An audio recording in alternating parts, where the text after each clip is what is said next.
எல்லோரும் மாற்றம் மாற்றம் என்று சொல்கிறோம். ஆனால் எது மாற்றம்? மாற்றம் என்பது ஒரு சொல் அல்ல, அது செயல். மாற்றம் என்பது வெறும் வார்த்தை அல்ல, அது வரலாறு. இங்கே 50 ஆண்டுகளாக மாறி மாறி இரண்டு பெரும் திராவிட அரசியல் கட்சிகள், திமுக அதிமுக, இதான் ஆண்டிருக்கு. இந்த கட்சிகள் ஆட்சிகளின் சாதனை. இலவசமாக அரிசி கொடுத்தால்தான் அதை வாங்கி சாப்பிட்டு வயிறு வளர்த்து உயிர் வாழைக்க முடியும் என்கிற ஏழ்மை வறுமை நிலையில் இந்த நாட்டு மக்களை வைத்ததுதான் இவர்கள் சாதனை.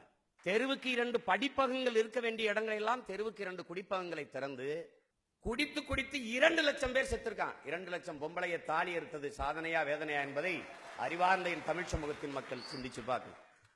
ஒவ்வொரு மனிதரிடமிருந்து மருத்துவத்துக்கு, கல்விக்கு, குடிநீருக்கு வரியை வாங்கிக்குது. ஆனால் அந்த கல்வியை தனியார் முதலாளிட்டு தனியார் போய் படிச்சா தான் நல்ல கல்வியை பெற முடியும். நிலைமை இருக்குது.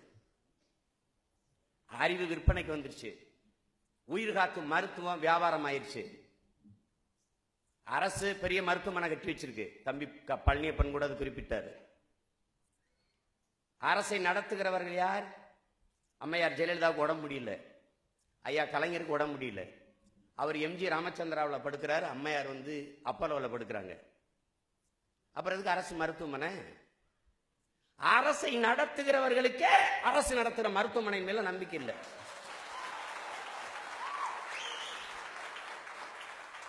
ஏன் நீங்க அங்க போய் படுக்கல? 75 நாள் கழிச்சு நடந்தது 7 நாள்ல நடந்திருக்கும், அதனால போல. ஏன் அவ்வளவு தரமாக இருக்கிறது? இங்க எது ஜனநாயகம், எது ஆட்சி?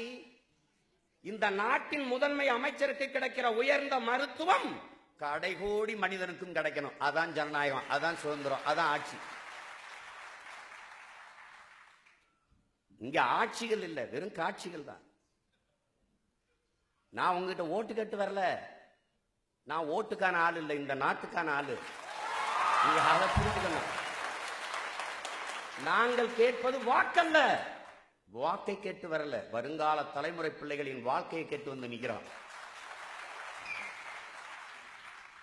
இவர்கள் ஆட்சியின் சாதனை என்ன? 50 ஆண்டுகள்ல சலுகை, போனஸ், மானியம், இலவசம். இங்க அரங்க நிறைத்து அமர்ந்திருக்க ஆண்டோர் பெருமக்கள் சொல்லுங்க, இது நாளை தாண்டிய ஒரு சாதனை, ஒரு அறிவிப்பு, ஒரு திட்டம். இங்க வளர்ச்சி என்பது என்ன? அம்மா கூட சொன்னாங்க வளர்ச்சியை பற்றி, மதிப்பிற்குரிய அம்மா தமிழிசை அவர்கள். கடல்ல கொட்டின எண்ணெயை வாளிக்கு தள்ளி ஊத்துறதுதான் மிகப்பெரிய வளர்ச்சி. இவர்கள் தான் சொல்கிறார்கள் அணு உலை பாதுகாப்பானது, ஹைட்ரோ கார்பன் ஒரு ஆபத்து வராது. நாங்க பூமிக்கு உள்ள போய் காற்று மட்டும் எடுத்துட்டு அப்படியே வந்துருவோம். அவ்வளவு நல்லவர்கள்.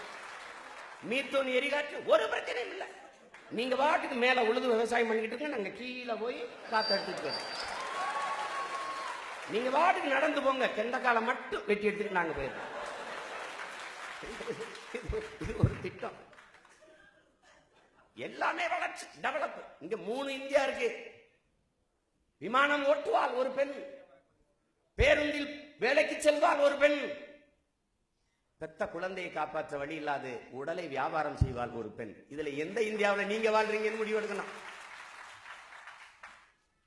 இது ரொம்ப கவனமா செய்யணும்.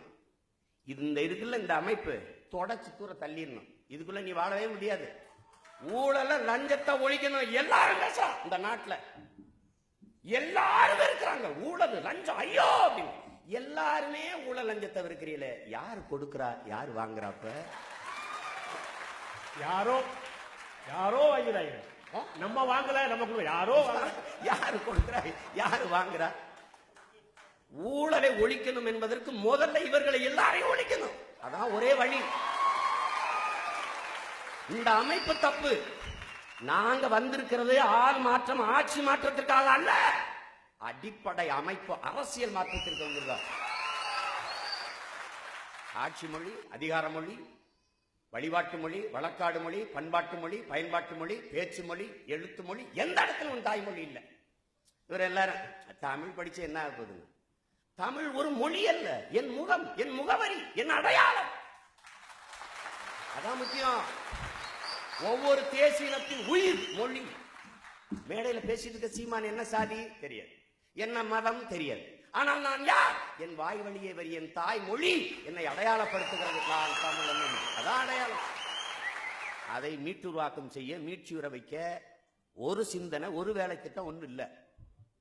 அதுக்கு ஆள் இல்ல. எல்லாம் இலவசம். அதை கொடுத்தா முடிஞ்சு. எது? மிக்சி கொடுத்துருவேன், கிரைண்டர் கொடுத்துருவேன், டிவி கொடுத்துருவேன், ஃபேன் கொடுத்துருவேன், எரிவாயு கொடுத்துருவேன். சரி, மிக்சி கொடுத்துருவேன், கிரைண்டர் கொடுத்துருவேன். அதுல எதை போட்டு அரைக்கிறது, எதில் வச்சு எரிச்சு சாப்பிடுறது? சோறு போடுற விவசாயி செத்துக்கிட்டு இருக்கான். அதை பத்தி பேச இல்ல. எப்படி இருக்கு? ஒண்ணு நீங்க விளங்கிக்கணும்.